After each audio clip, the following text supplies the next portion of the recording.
Okay, now again, we're going into spoiler stuff. So if you do care about spoilers or not, here we go. Y'all, all right.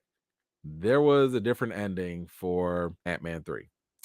And this is just coming out now through some of the plot leaks. And you know, later on, even the writer also confirmed this too, Jeff Loveness. But I will say this, like the ending for Ant-Man 3, I did not care for. I did not feel like there were any stakes. There was no time that I felt that the heroes were in danger. I never thought that anybody was going to lose. Even when Scott was getting beat up, I was like, "You gonna be all right. Some ant gonna save you. Something gonna happen." You know how many times? Ooh, let me not even go there. I'm gonna go there in a second. But all I'm gonna say this: Marvel did not give us a moment to feel like this was an epic adventure, because an epic adventure usually is like, yo, something is so grand in terms of like what could happen that like I don't know if they're gonna make it. I never did. Anybody worry about Wasp? Did anybody worry about Cassie? I never worried about Scott. Like just none of this stuff happened. So whatever. However, this original ending might have been a little. Listen, they need to release this cut. If they still got it, if they recorded it, they need to release this. But y'all check this out. Oh, and by the way, not only this, I'm about to get me back in my old bag.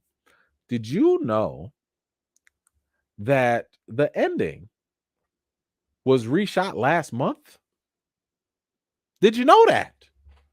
Yes, that's right.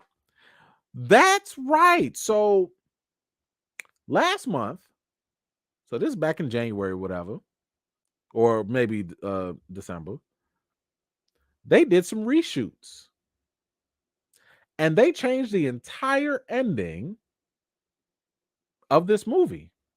Do y'all remember when I used to say, I don't know, maybe if somebody else has said this. Somebody used to say, I just remember hearing it, that Marvel can do whatever they want.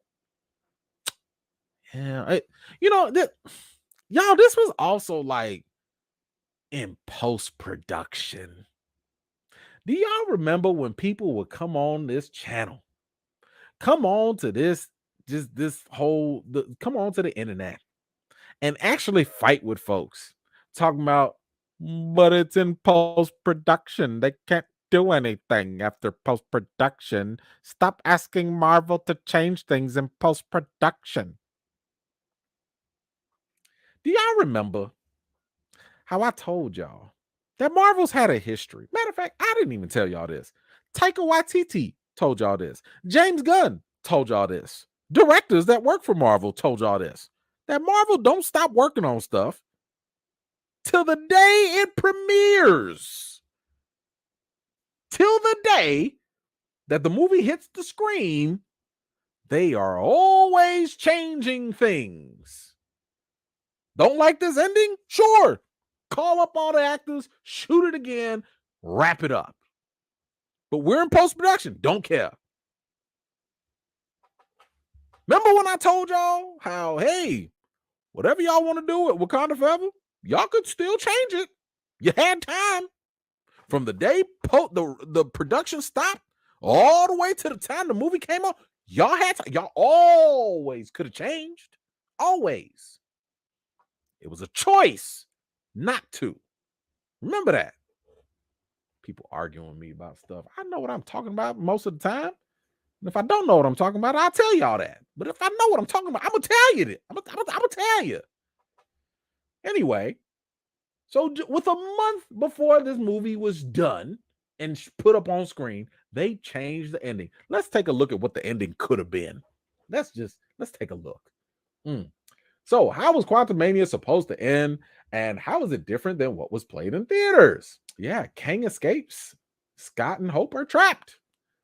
So instead of Kang the Conqueror's confusing fate, where he seemingly shrunk down into a multiversal engine core, Kang was supposed to survive.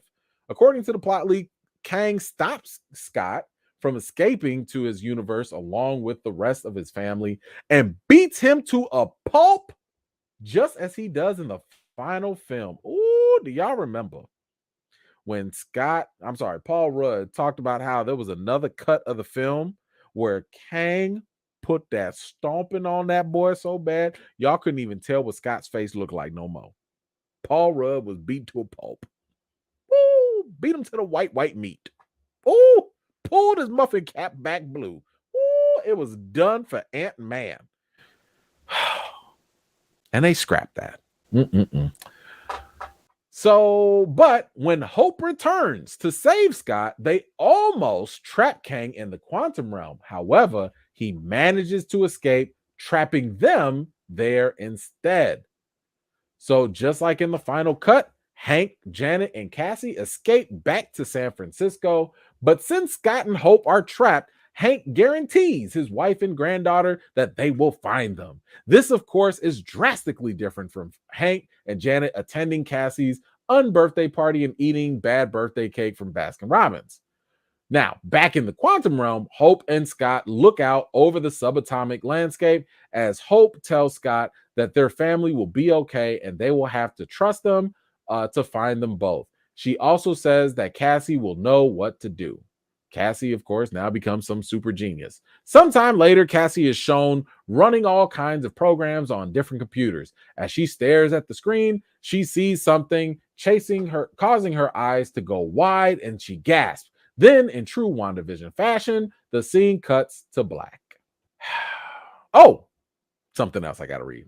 Now, why would Marvel maybe save Ant-Man from the quantum realm? Well, here's one potential answer. One of the possibilities is to avoid repetition. Ant-Man and the Wasp post-credit scene ended with Scott Lang trapped in the quantum realm, as y'all saw up here, only for him to make a triumphant return in a future Avengers film to save the day. So in other words, they were kind of afraid of repeating themselves. They didn't want to do things that had already been done before. Excuse me. Can I remind the writer? No. Hold on. Where is it? There we go. I want the writer to weigh in on this because this is the writer's work. It's important, I think, to get into their head and their insights. And I want to comment on that. The writer says here, were there alternate versions? I'm sorry, this was the interviewer. Were there alternate versions of the ending? Were there variant versions where you killed any of the characters or people got stuck in the quantum realm? Certainly, this is Jeff Loveness.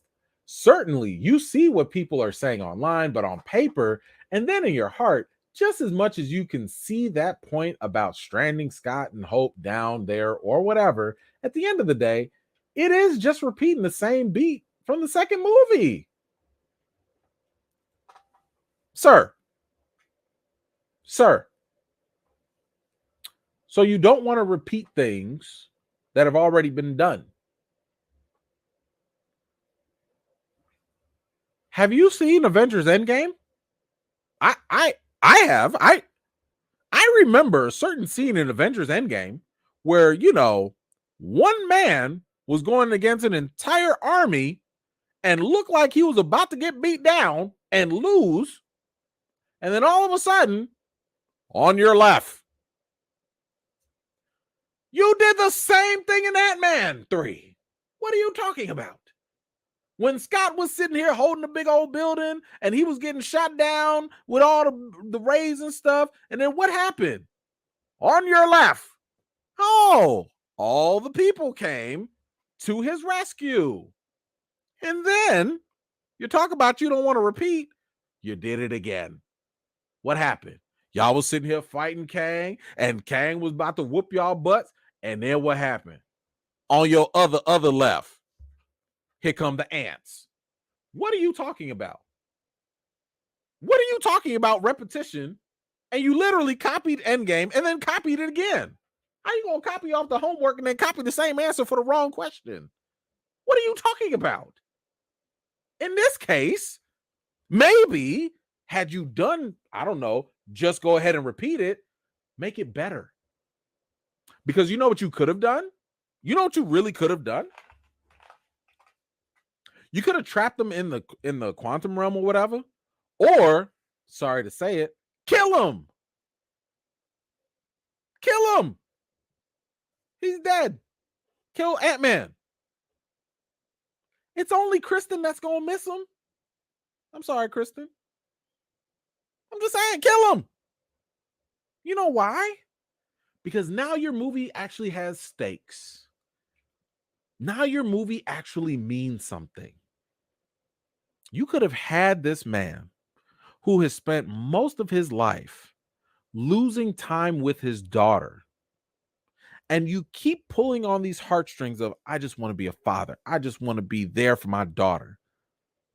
And his last heroic act was literally, Cassie, get out of here, saving his daughter and dying in the process. You actually could have had some real sense of urgency there. You could have actually had a serious, mature movie there. You could have left us on a cliffhanger the same way Infinity War did. You said you wanted an Avengers level threat, but he ain't do no Avengers level action. There were no Avengers level stakes. What was the Avengers level danger? Bro, you hopped in and out of the quantum realm. You did that too. Remember in the first Ant-Man movie? You went in there and then you came back. But now you're afraid because you don't want to repeat it, him getting stuck in there again? Kill him. Kill Ant-Man then. Kill him and Wasp. Y'all already didn't want her to have a story. Wasp only came in there just to yell at her mama. Mom, tell me what happened in the quantum realm. Mom, when you gonna tell me about the quantum realm? Mom, mama, mommy, ma. What happened, ma? That's all y'all had Hope do. You could have killed her off too. And the whole time you could have been like, yo, Cassie is mad. Cassie is like, yo, I'm the only one. I want revenge on Kang. I can warn the other Avengers or whoever that Kang is a problem. And I'm going to live up to the memory of my dad. You could have actually made Cassie have some motivation. Y'all cool with killing everybody else in the MCU. T'Challa, Ramonda. Y'all cool with killing other people just to motivate everybody else? Kill Scott. Kill him.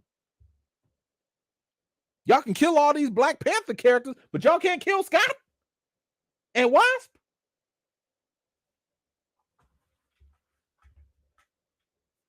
Because y'all afraid of repeating stuff, you know you repeat the same stuff anyway? Stop it. Stop it.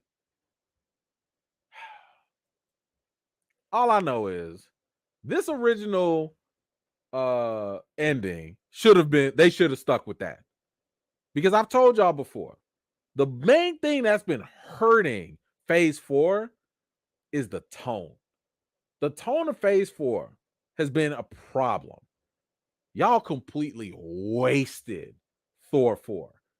It was a complete joke. There's no reason why you have a character that's dying of cancer, a man who's lost his religion, who wants to go kill gods, and we cracking jokes most of the movie. And y'all answer is screaming goats? What are y'all doing? What was y'all smoking?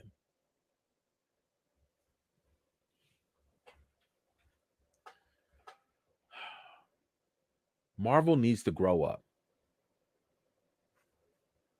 And I don't say this because I'm a Paul Rudd hater or another Ant-Man hater. I know I crack jokes about Ant-Man, but I'm just saying for the sake of storytelling, stop being afraid to take risks. Stop being afraid to just do something that matters. Stop being afraid to do something that sticks with the characters and builds them up. Do you realize that, like I've said, we've been doing this since 2008? The kids The young teenagers that, let's say, were 13 years old or whatever, that started watching the MCU back then, they grown now. They're adults now. They don't need no spoon-fed happy endings.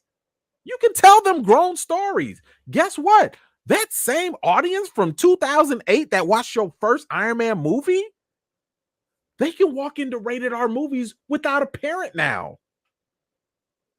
Grow up, Marvel. Grow up with the entire generation that has grown with your movies. And guess what? You can tell those elevated stories. And then in a couple, 20 years, whatever, then you can reboot. When them little kids that turned into adults now, when they have their own little kids, then you can reboot. We've been here long enough. Y'all got to quit being scared now. Whew.